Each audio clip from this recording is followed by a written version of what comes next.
Assalamualaikum warahmatullahi wabarakatuh. Innal hamdalillah nahmaduhu wa nasta'inuhu wa nastaghfiruh wa na'udzu billahi min shururi anfusina wa sayyiati a'malina.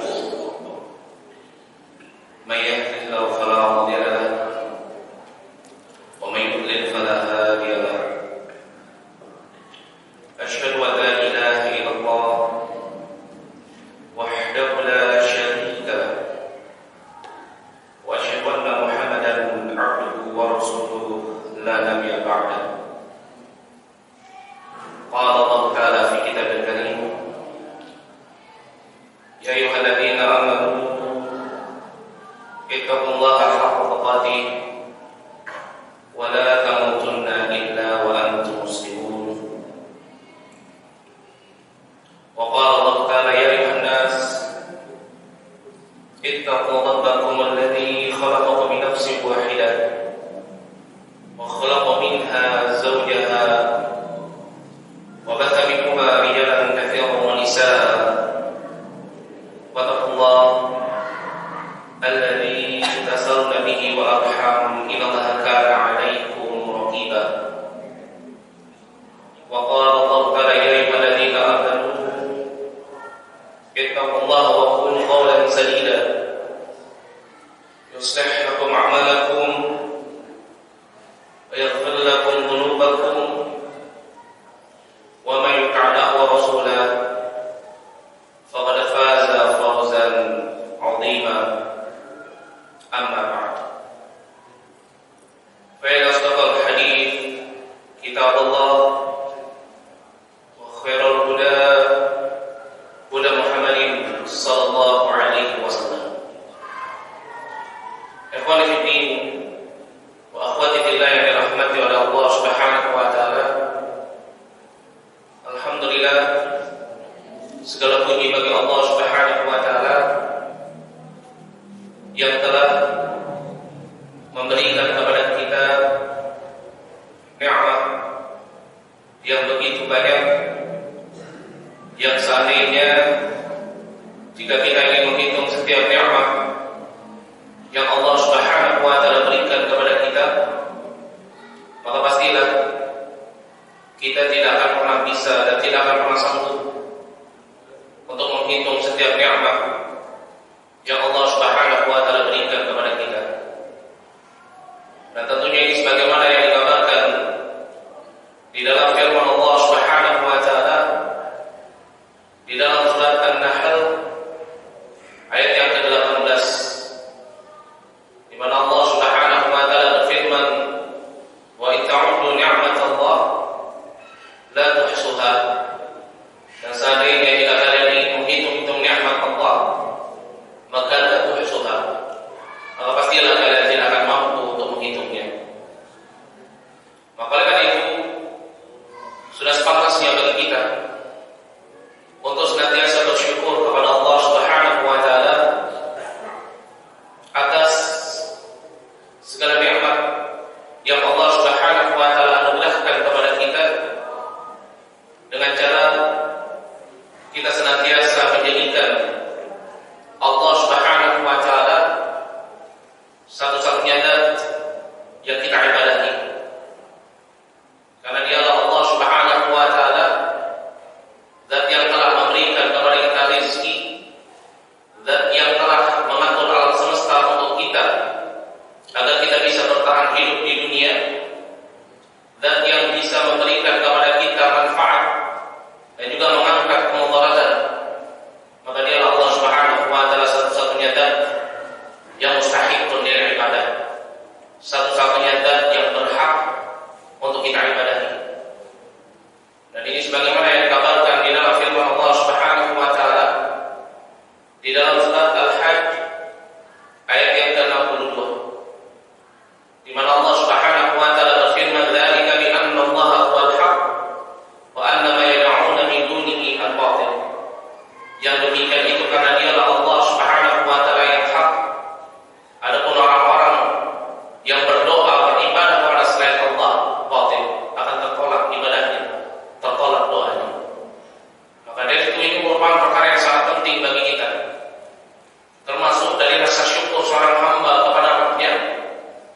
senantiasa menjadikan setiap ibadahnya hanya ditujukan kepada Allah Subhanahu wa taala. Dan alhamdulillah pada kesempatan malam hari yang berbahagia ini, di tempat yang mubarakah ini, kita juga masih diberikan oleh Allah Subhanahu wa taala kesempatan dan nikmat yang begitu besar, yaitu nikmat untuk kita senantiasa bisa berkumpul di salah satu rumah dari rumah Allah. Tidak lain yang kita niatkan, kita tujukan adalah untuk mempelajari kitab Allah. Ini disebut sebagai nikmat yang terbesar. Kenapa? Karena ketika seseorang dia mempelajari kitab Allah, maka Allah Subhanahu wa taala akan senantiasa memberikan kepada dirinya ketenangan. Bahkan Allah Subhanahu wa taala akan senantiasa meliputi dirinya dengan rahmat-Nya. Sebagaimana hal ini dikabarkan oleh Nabi kita Muhammad sallallahu alaihi wasallam di dalam satu hadis dari sahabat Abu Hurairah radhiyallahu anhu yang diriwayatkan oleh Imam Muslim.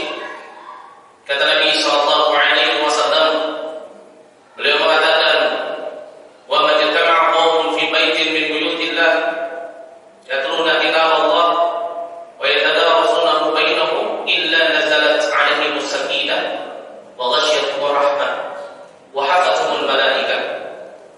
Tidaklah satu kaum berkumpul di salah satu rumah dari rumah Allah, mereka saling membaca Al-Quran, saling mempelajari tentang maknanya, melainkan akan turun kepada mereka ketenangan hidup.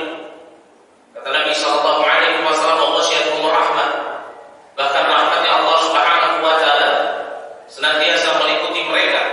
Wa hafathumul malaikah, dan para malaikat senantiasa menaungi orang-orang yang mau duduk bermajlis ilmu mempelajari kitab Allah.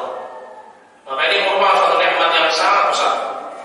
Pada kesempatan malam hari yang berbahagia ini, kita akan memulai kajian tentang tafsir salah satu surat yang ada di dalam Al-Quran, yang dimana tentunya kita ketahui seseorang ketika dia mempelajari Al-Quran, maka Allah Subhanahu wa taala akan mengangkat derajatnya. Sebagaimana hal ini dikabarkan di dalam hadis Nabi sallallahu alaihi wasallam dari sahabat Umar ibn Khattab radhiyallahu anhu yang diriwayatkan oleh Imam Muslim. Kata Nabi sallallahu alaihi wasallam, "Inna Allaha yarfa'u bihadzal kitab aqwaman." Sesungguhnya Allah Subhanahu wa taala mengangkat derajat satu kaum karena sebab Alkitab ini, yaitu apa? Al-Qur'an.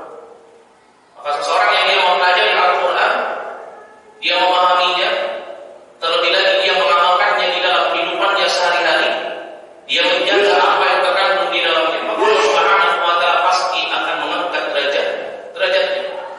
Karena Allah Subhanahu wa taala akan mengangkat derajat setiap hambanya yang senantiasa mau duduk menuntut ilmu, mempelajari Alkitab. Begitu juga apa? As-Sunnah, hadis Nabi sallallahu alaihi wasallam.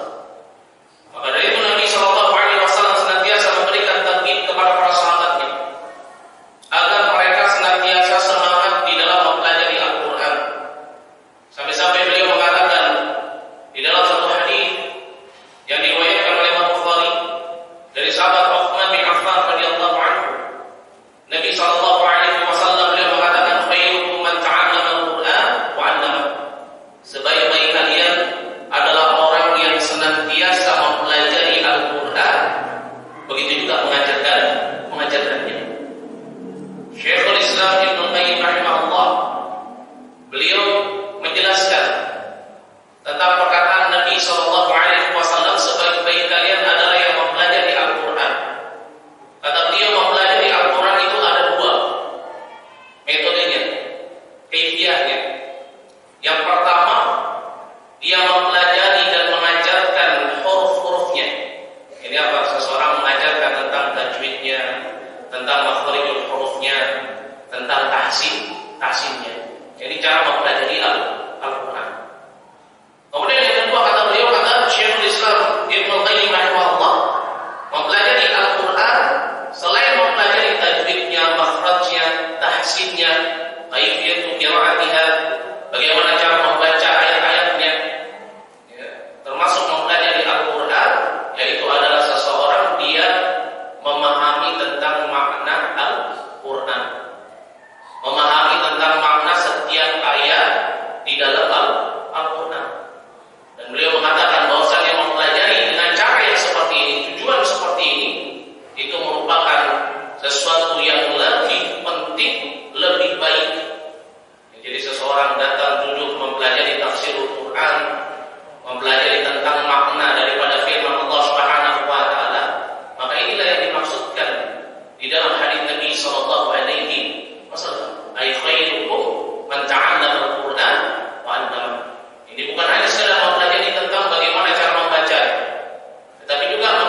terkandung di dalam Al-Quran.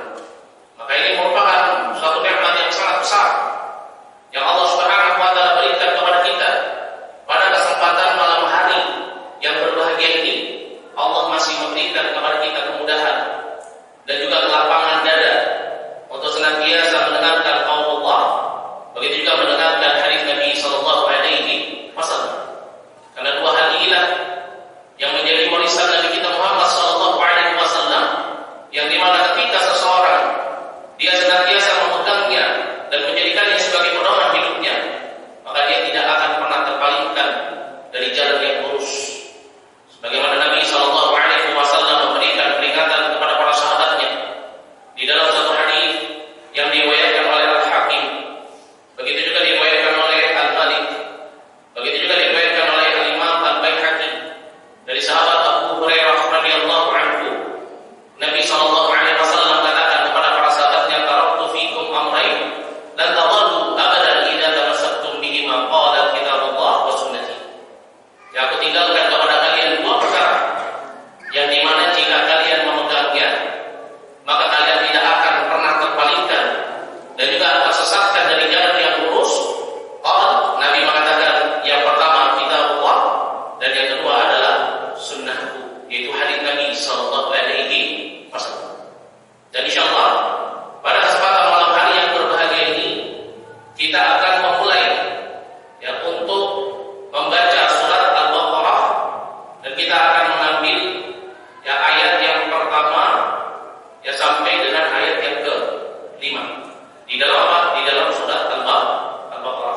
Sebagaimana kebiasaan yang telah ditetapkan, bahwasanya sebelum kita memulai mempelajari makna yang terkandung di dalam setiap kata dan ayat yang ada di dalam surat tafsir yang kita pelajari malam ini, kita akan mencoba untuk membacanya. Saya akan membaca, kemudian kemudian diikuti, begitu ya? Benar ya? Kita akan memulainya sekarang. A'udzu billahi minasy syaithanir rajim. A'udzu billahi minasy syaithanir rajim. Bismillahirrahmanirrahim.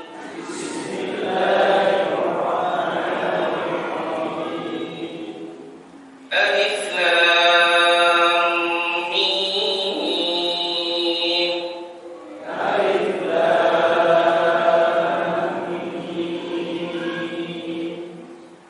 Dzalikal kitabu la raiba fihi.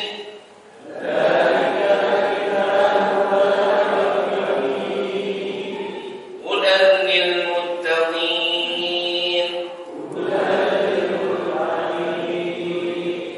الذين يؤمنون بالغيب ويقيمون الصلاة ومما رزقناهم ينفقون.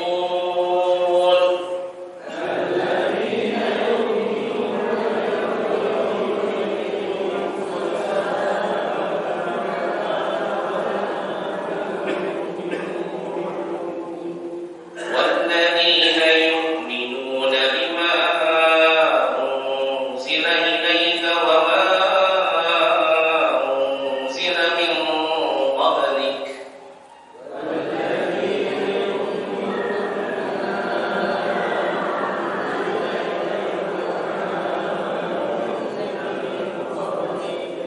وبالآخرة هم يوقنون.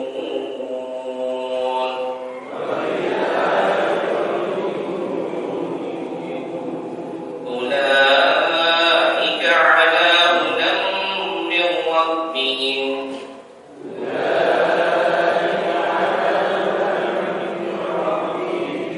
وأولئك هم المفلحون.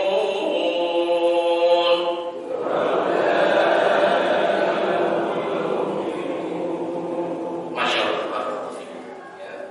Kita membaca Al-Quran, terhitung setiap hurufnya mendapatkan 10 kebaikan. Masya Allah. Nah, sekarang insya Allah kita akan mencoba untuk memahami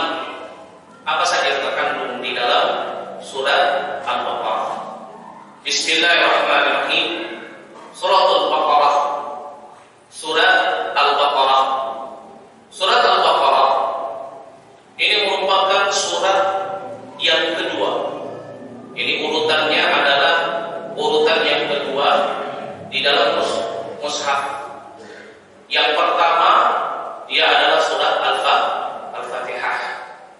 Surat Al-Baqarah ini terdiri dari 286 ayat.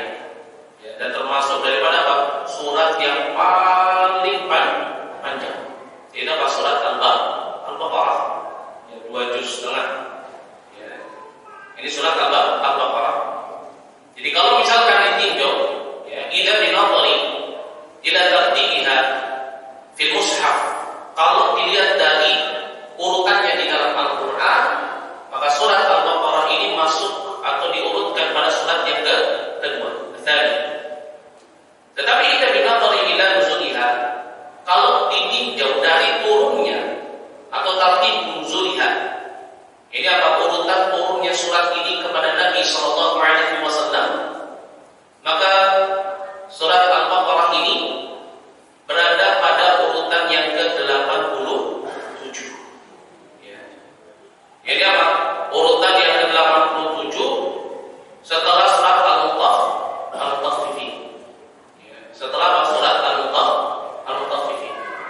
Jadi urutannya itu adalah yang ke-87 setelah surat Al-Mutaffifin. Ya. Baru setelahnya apa? Setelah surat Al-Baqarah, surat Al-Anfal. Ya. Jadi surat Al-Baqarah ini merupakan surat yang ke-87 kalau ditinjau dari apa? Urutan diturunkannya kepada Nabi sallallahu alaihi wasallam.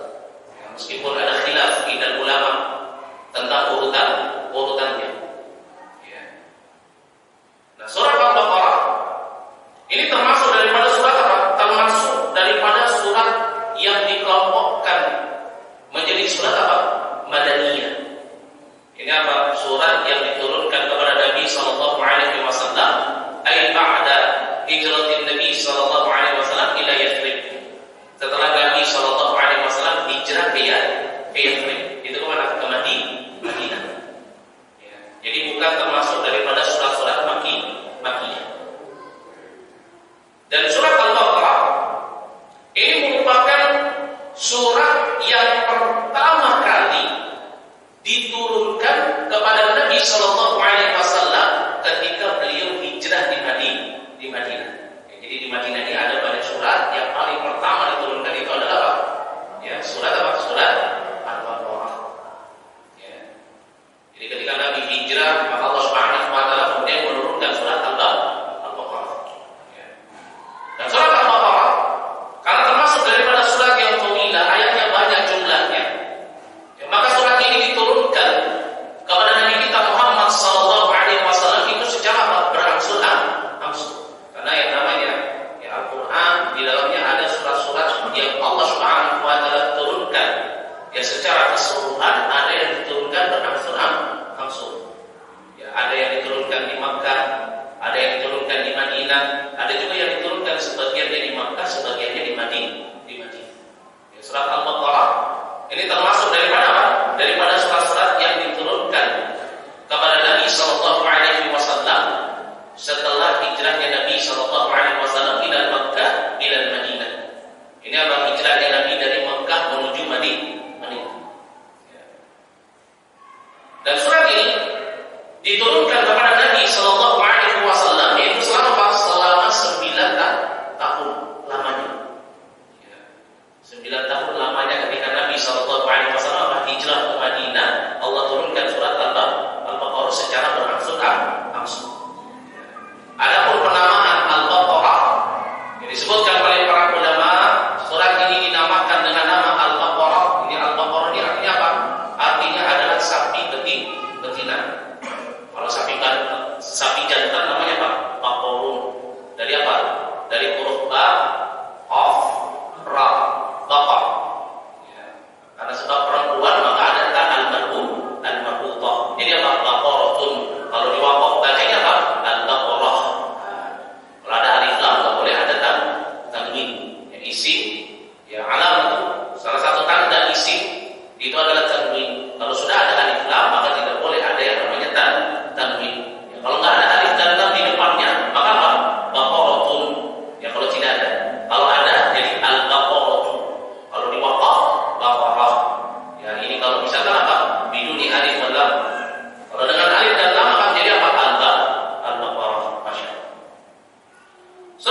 penamaan surat Al-Baqarah disebutkan oleh para ulama diambil dari ayat yang ke-67.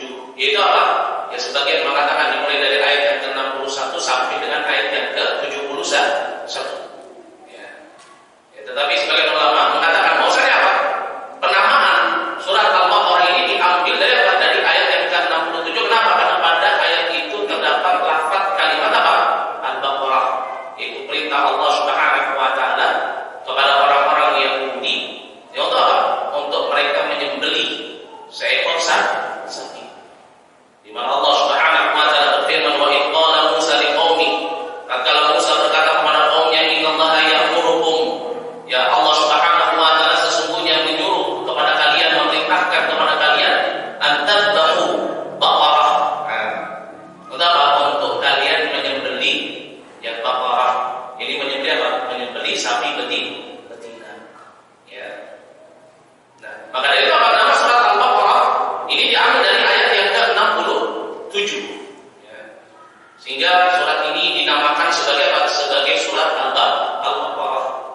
Ya. Tetapi apakah isinya cuma berkaitan dengan perintah penyembelihan ya atau kisah ketika Nabi Musa alaihissalam diperintahkan oleh Allah untuk memerintahkan kepada kaumnya, kepada umatnya agar menyembelih seekor sapi betina saja? Tidak.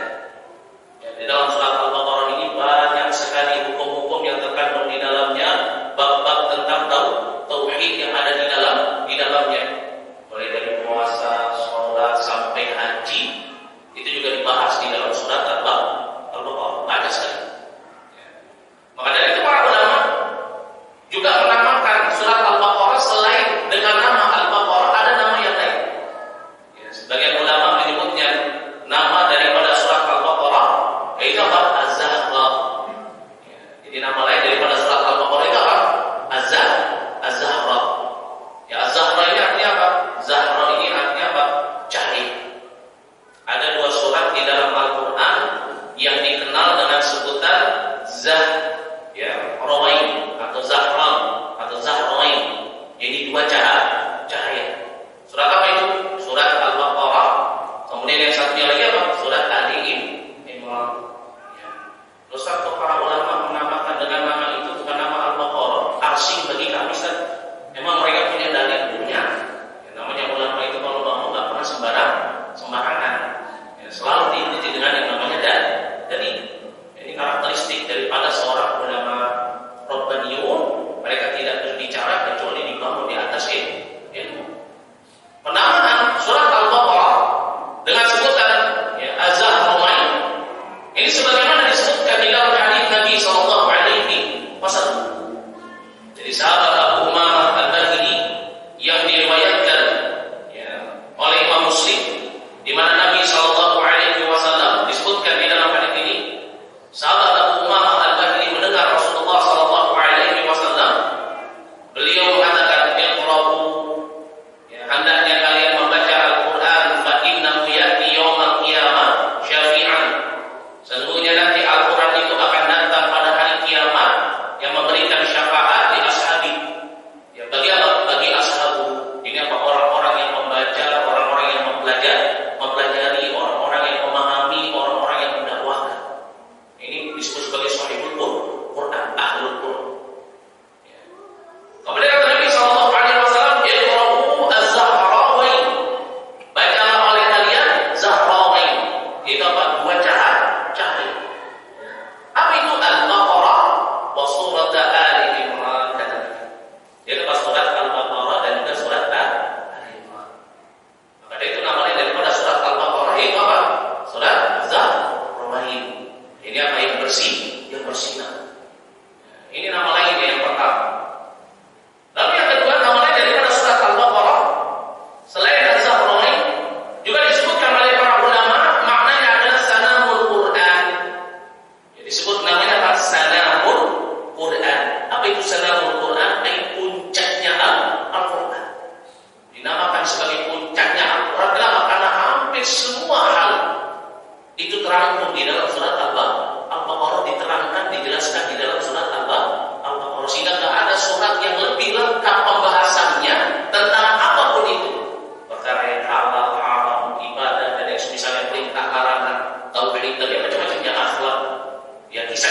para rasul, para nabi, melainkan semuanya ada di dalam surat Al-Baqarah. Maka dari itu para ulama juga menyebutkan nama daripada surat Al-Baqarah, nama lainnya adalah apa? Sanamul Quran, yaitu puncaknya Al-Quran. Ya. Dan ini sebagaimana yang dikabarkan di dalam hadis dari sahabat Abu Hurairah radhiyallahu anhu yang diriwayatkan oleh Imam At-Tirmidzi. Ya. Di mana sahabat Abu Hurairah radhiyallahu anhu, siapa namanya?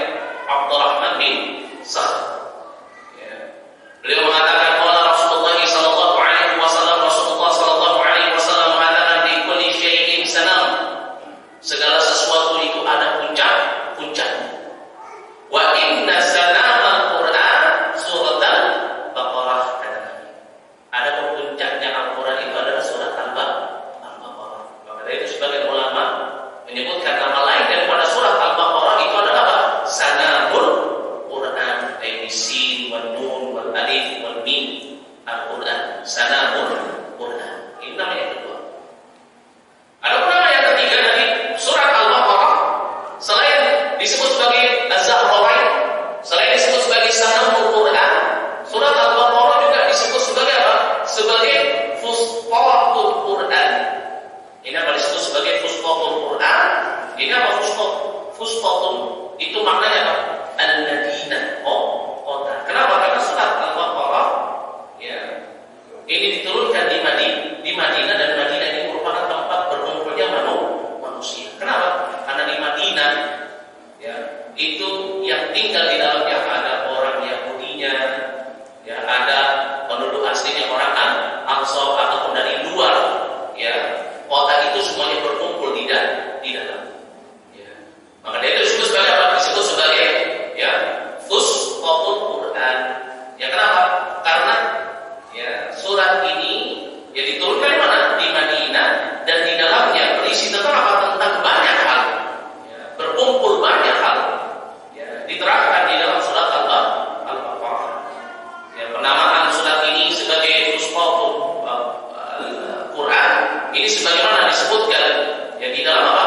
Di dalam hadis dari sahabat Abu Sa'id Al-Khudri radhiyallahu anhu, hadis yang diriwayatkan oleh Ad-Dailami. Ya, disebutkan di dalam hadis ini bahwasanya sahabat Abu Sa'id Al-Khudri radhiyallahu anhu beliau mengatakan qala Rasulullah sallallahu alaihi wasallam, ya Rasulullah sallallahu alaihi wasallam mengatakan as-suratul lati yuzkaru fiha al-Baqarah ya Fusqatul Quran, kata Nabi. Surat yang disebutkan ya, yang di dalamnya Al-Baqarah disebutkan atau diceritakan tentang apa? Al-Baqarah yang cerita tentang apa? Peristiwa ketika Nabi Musa alaihissalam yang memerintahkan ya kepada siapa? Ya apa? Nabi siapa? Ya. Memerintahkan kepada siapa? Kepada ya kaumnya untuk apa? Ya, untuk menyembelih sapi betina. Ya. Itu apa? Disebutkan oleh Nabi sallallahu alaihi wasallam Al-Baqarah. Ini apa?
Sehingga apa?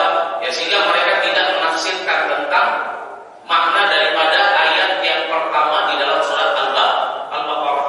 Ya, setiap surat yang diawali dengan huruf-huruf ya yang munqati'ah, yang terputus.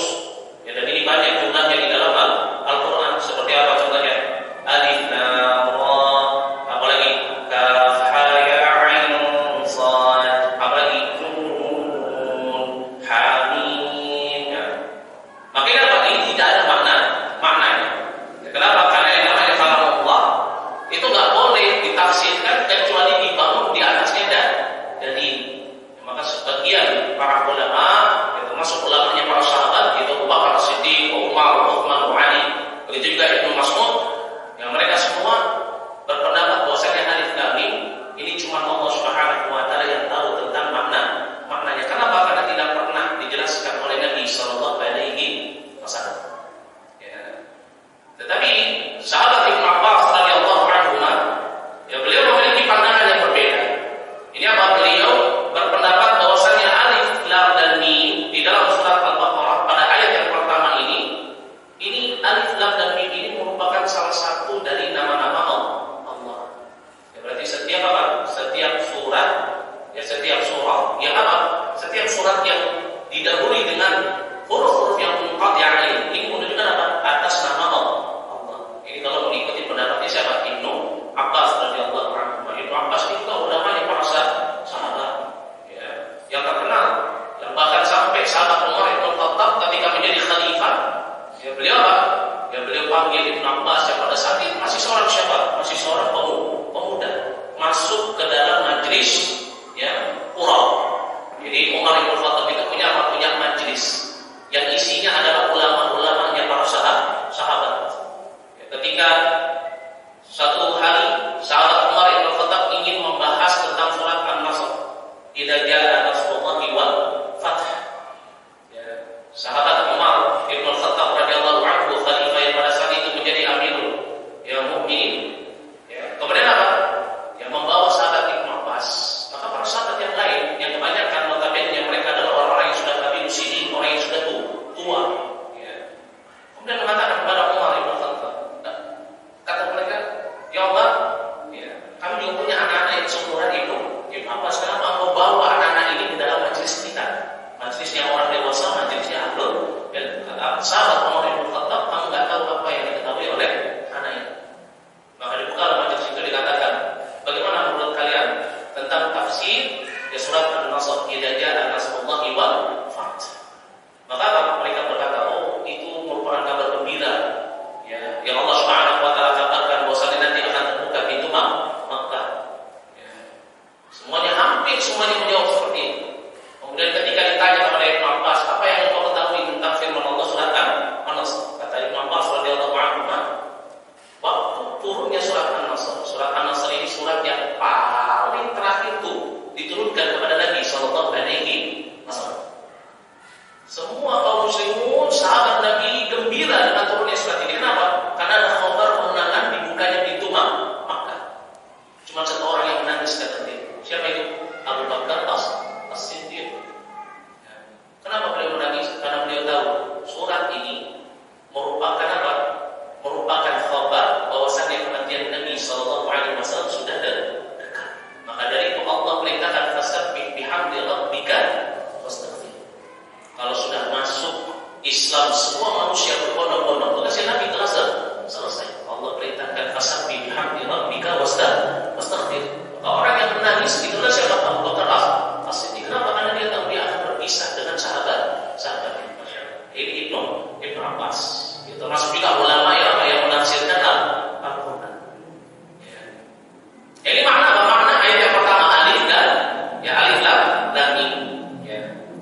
Adapun surat yang kedua atau ayat yang kedua, surat Al-Baqarah ayat yang kedua, Allah Subhanahu wa taala berfirman, "Dzalikal kitabu la raiba fihi hudan lil muttaqin."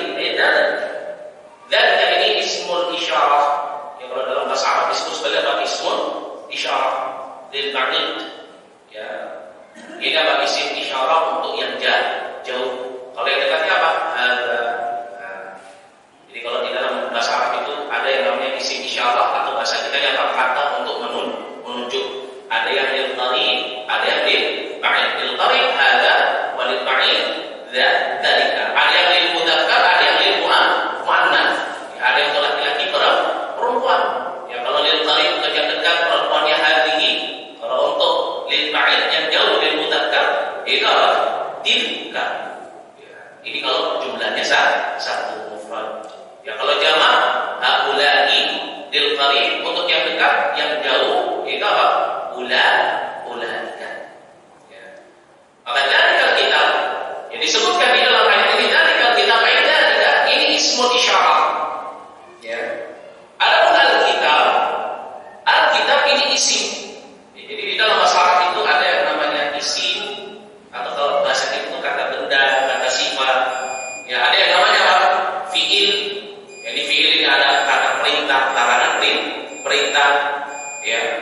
Ada juga apa? Ya, fiil ini ada yang mudhari', ada yang madhi. Ya, kemudian apa? Ada kata perintah dan larangan perintah al-amr. Ini di dalam apa? Ya, di dalam bahasa Arab. Alkitab ini merupakan isim. Alamatuha bil alif wal lam. Itu adanya alif dan lam.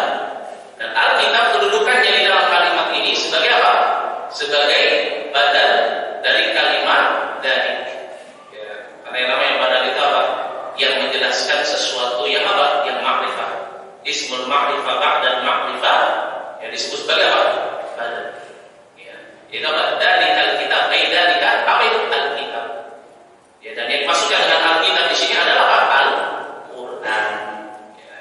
Jadi kalau misalkan turun atau ada di dalam firman Allah kalimat Rasul, kalimat Alkitab datang dalam bentuk mufrad Rasul, berarti mana siapa? Muhammad sallallahu alaihi wasallam. Kalau Alkitab datang dalam bentuk mufrad, berarti maknanya adalah Al-Qur'an. Ya.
tiba-tiba berubah menjadi la raiba.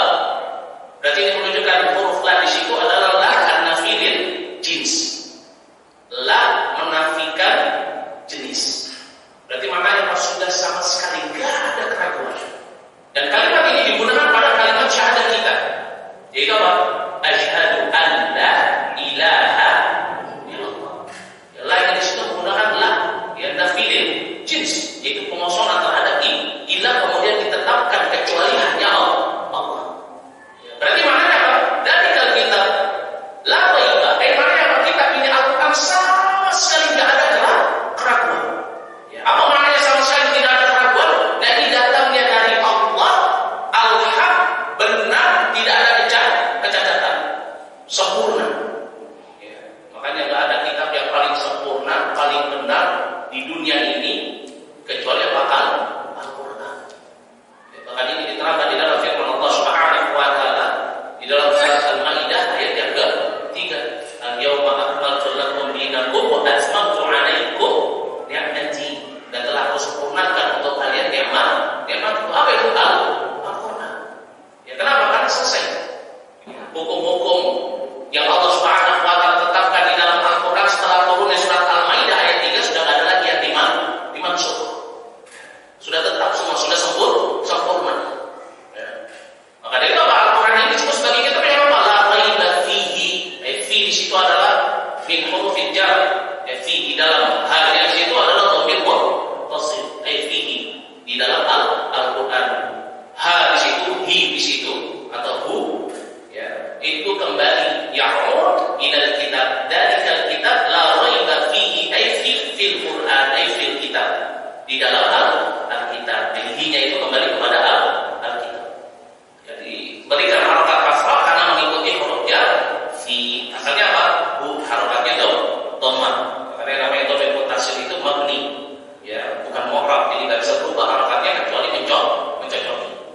La raiba fi. Ya. Hudan lil muttaqin. Ya, disebutkan pada ayat yang kedua hudan. Ya, ini sebagai apa? Hudan ini masdar dari kalimat hada. Itu apa? Petunjuk. Ya, kitab ini Al-Quran yang nggak ada keraguan di dalamnya itu merupakan petunjuk. Hudan. Ya, karena memang kita ketahui yang namanya hidayah itu ada dua jenisnya. Ya, yang pertama hidayah yang berupa ilham atau taufik. Dan ini hanya Allah Subhanahu wa taala yang bisa memberikan. Ya, sebagaimana disebutkan di dalam firman Allah Subhanahu wa taala yang di dalam surat Al-Qasas ya ayat yang ke-56. Itu Allah Subhanahu wa taala berfirman innaka la tahdi ya man ahbabta walakin Allah yahdi man yasha. Sesungguhnya engkau wahai Muhammad tidak bisa memberikan hidayah kepada orang yang paling engkau cintai, tetapi Allah Subhanahu wa taala memberikan hidayah kepada siapa saja yang Dia kehendaki wa huwa a'lamu bil muhtadin. Dan Allah lebih mengetahui siapa dari hamba-Nya yang pantas untuk mendapatkan hidayah. Jadi hidayah itu yang pertama al-ilham wa taufiq. Ini cuma haknya Allah Subhanahu wa taala. Sehebat apapun seseorang untuk ingin mendapatkan hidayah, kalau Allah enggak terima, maka dia tidak akan bisa mendapatkan hidayah. Kayaknya sudah kiranya habis waktunya. Peringatan.